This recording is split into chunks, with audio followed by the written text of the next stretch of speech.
नमस्कार, आप देख रहे हैं टेक्सटाइल टाइम्स। मैं हूं आपके साथ डूंगर सिंह सोढ़ा। शुरुआत करते हैं दिन भर की बड़ी और अहम खबरों से। रमजान, ईद और लगनसरा के समय कोरोना की दस्तक के कारण निराश व्यापारियों को अच्छे व्यापार की थी उम्मीद। सूरत में कोरोना के कारण लग गया व्यापार को ग्रहण। देश में बन रहे नए श्रम कानून के तहत आगामी दिनों में हफ्ते में 3 छुट्टी का प्रावधान। सरकार 1 अप्रैल से नए लेबर कोड को नियमों को करना चाहती थी लागू। बरेली के कपड़ा बाजार को अप्रैल से जून की शादी सीजन से थी उम्मीदें। जिले में केस बढ़ जाने से लगाना पड़ा नाइट कर्फ्यू, जिसका सीधा प्रभाव पड़ा शादी की सीजन पर।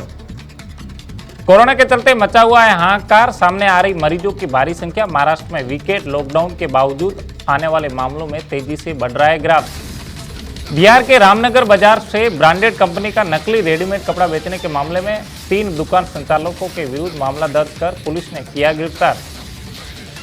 सूरत में साइबर क्राइम ने लॉकडाउन होने का फर्जी लेटर जारी करने वाले कपड़ा व्यापारी को किया गिरफ्तार। 6 शहरों में 11 से 17 अप्रैल तक का लॉकडाउन की फैलाई थी अफवाह। सूरत में कोरोना के लिए डरावना रूप, प्रशासन की सभी तैयारी हुई नाकाम। सोमवार को सूरत में कोरोना संक्रमित की संख्या पहुंची 1469 के पार।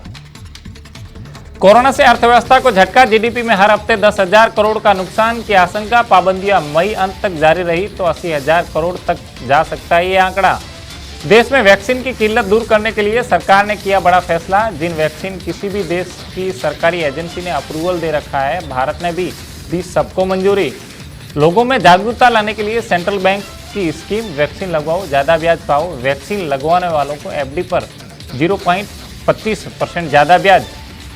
यूपी के कानून मंत्री ने कहा कि हालात नहीं सुधरेंगे तो लॉकडाउन लगाना पड़ सकता है। कांग्रेस ने कहा सीएम से नहीं संभल रही है राजधानी। लखनऊ की स्थिति बहुत चिंताजनक। कोरोना का कहर जारी। सूरत में 24 घंटे में हो रहा है अंतिम संस्कार। चिता की आग से शमशान की भट्टियां की चमनियां पिघली। बीते 8 से 10 दिनों से रात दिन आ रहे हैं सब। एमपी के ग्वालियर में 7 दिन का लॉकडाउन। 15 अप्रैल से 22 अप्रैल तक रहेगा लॉकडाउन। कलेक्टर कार्यालय में क्राइसिस मैनेजमेंट की बैठक में लिया गया फैसला। छत्तीसगढ़ में कोरोना के मौतों का आंकड़ा लगातार बढ़ रहा है। इसके चलते गोरेला, प्रेडा, मरवाही जिले में 7 दिनों का लॉकडाउन लगाने का किया फैसला।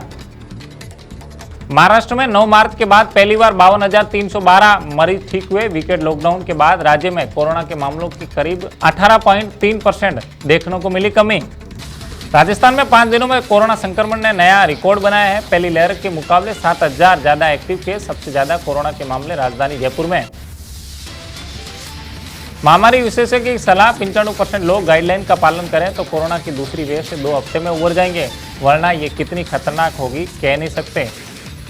नई दिल्ली में लगातार दूसरे दिन कोरोना के 1.60 लाख से ज्यादा मरीज मिले। एक्टिव केस 12.5 लाख के पार। 12 दिन में 6.78 लाख से ज्यादा की बढ़ोतरी। औरंगाबाद में लापरवाही भारी पड़ी। विदर्भ स्ट्रेन से महाराष्ट्र में कोरोना केस तेजी से बढ़े। प्रशासन का फोकस सिर्फ इंजेक्शन, ऑक्सीजन तक ही सीमित। भोपाल में ऑक्सीजन की कमी के कारण 5 की मौत। शहर में 20 से ज्यादा कोविड अस्पतालों में भगदड़। मैनेजमेंट ने ऑक्सीजन की कमी बताकर मरीजों को जबरन दे रहे छुट्टी। आज की खास खबरों में इतना ही। आप देखते रहिए टेक्सटाइल टाइम्स। नमस्कार।